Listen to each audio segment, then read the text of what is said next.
Hey guys, thanks for joining again, Contest Prep University. I'm Joe Klemczewski here with Adam Atkinson. And last time, Adam, we left off talking about backloads. This time I want to move into front loading a little bit as a peaking strategy. And I have to say, I think, I might have been the first one to ever do this, and it wasn't necessarily just to have something different, but I always thought, when you deplete somebody incredibly heavily, which we didn't even talk about in the last episode because I don't think that's the thing to do, but you end up almost irreparably getting them flat and super carb sensitive. So I thought, why not at the beginning of the week, find that glycogen ceiling, find a way to where they're really, really full. Then we can taper off a little bit so they're not spilling over. And then we can time it a little bit easier. So a lot of people started using that method maybe 15 or 20 years ago when I was working very heavily with some of the first clients in the contest prep game. And now it's become something a little bit more sophisticated. So explain to the audience, if you don't mind, how you perceive a front load.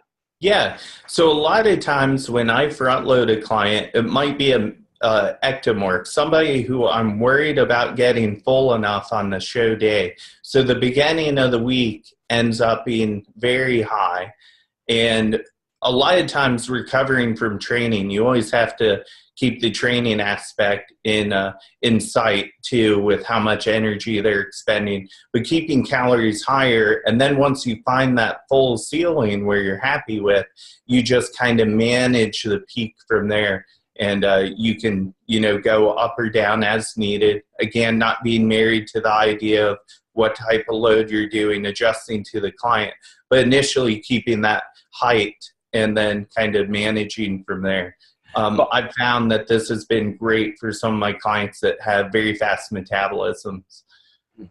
And then do you end up staying pretty high? Like once you've reached that glycogen ceiling, you might see a little bit of softness or spilling over.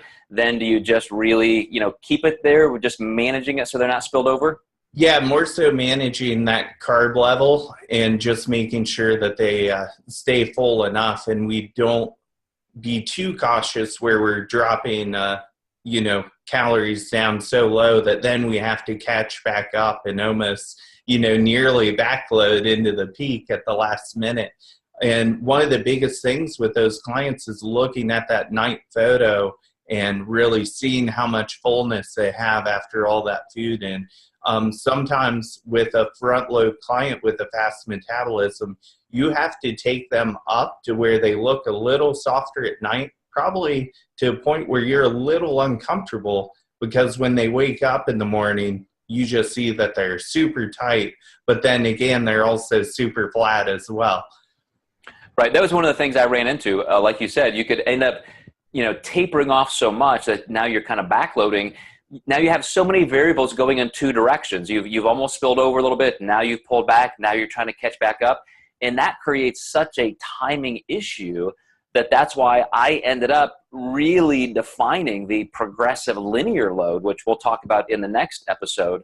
But, it really is. I'm glad you said that you really have to almost get to the point where you're keeping them just on that edge of spilling over so that they can wake up on contest morning. And, we just briefly touched on this in the last episode, but if you have the glycogen levels full enough the day before the show, 2 days before the show, you don't have to risk over-carbing them on contest day, because really carbs you're using on contest day, you can't assimilate fully. So you're really not getting the benefit in the muscle tissue, but you risk spilling over. I'm sure you've run into that as well. Yeah, absolutely. I've seen plenty of clients backstage eating these crazy meals that have not even, probably weren't even on their prep in the first place. So it's a risk just with that carb level and making sure it gets into the muscle tissue, which it probably won't, as you and I both know.